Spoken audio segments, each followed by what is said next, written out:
It's been said that there are no winners in war, but don't tell that to the people who own stocks in Raytheon, because they're making bank on just the prospect of war. Just in the past year, the stocks for Raytheon have increased 50% on the lead up to the conflict in Syria, and over the past month, 20%, just on the possibility of airstrikes happening in Syria.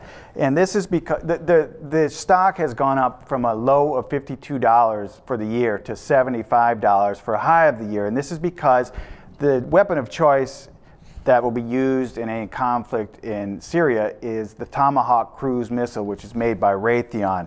And so, to get a perspective on this, in 2011, during the strikes on Libya, the United States launched 122 Tomahawk missiles in one day. $1 million a piece. Those things cost, and they have to be replaced. Now, there are lobbyists who go to Congress and say, well, we need you to spend more money on this and more money on that. Raytheon pays $7.5 million a year on lobbyists, and they pay $3.5 million a year in campaign contributions. 50% of Congress is getting campaign contributions from Raytheon, so that they can go to them and go, hey, you know, we need you to buy some more cruise missiles. Doesn't matter whether or not we need them, doesn't matter whether or not we can use them, they just want to sell more Tomahawk missiles. Raytheon has delivered 252 missiles this fiscal year, 361 last fiscal year, at the cost of about $1 million each. And though Raytheon profits from these sales, the real profit comes from when the stock prices go up. And so, for instance, CEO William Swanson has 650,000 shares. That's gone up $25 a share each year based on the prospect of conflict in Syria. That's about, $16 million that his wealth has increased just based on the threat of war.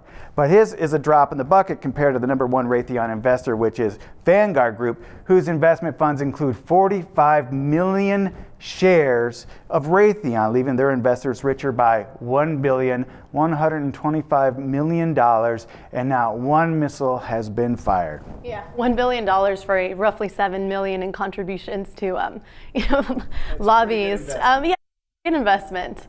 The Vanguard Group is somebody we've heard about a lot in the past. They are invested heavily in many of the various defense contractors. Just a list of Lockheed Martin, Boeing, Northrop Grumman, General Dynamics, Raytheon, Halliburton. This is their business. And, you know, this is old conspiracy news, but our old buddy Dick Cheney, you know, when he had to get rid of his Halliburton shares. Right. Well, he took that money and put it into Vanguard, who then took it and put it into Halliburton. Yeah, he just distanced it from the process of investing in war. Right, and he has like, you know, $80 million worth of those shares. So there's a lot of money to be made here, and money has already been made just on the threat leading up to a war. Absolutely. Speculation is really what drives stock prices many times, right? We saw it just recently with Apple stocks, with just tweets from, tweets saying that the company stock was undervalued, made it skyrocket. It happens time and time again. So this speculation about war is incredibly important. It has huge impact on stock share and value. So the fear-mongering that goes on, that kind of ratchets up the drive into war, whether it's in Libya or Syria or Iraq or wherever it is, it's driving stock prices up, and there's a motive behind that.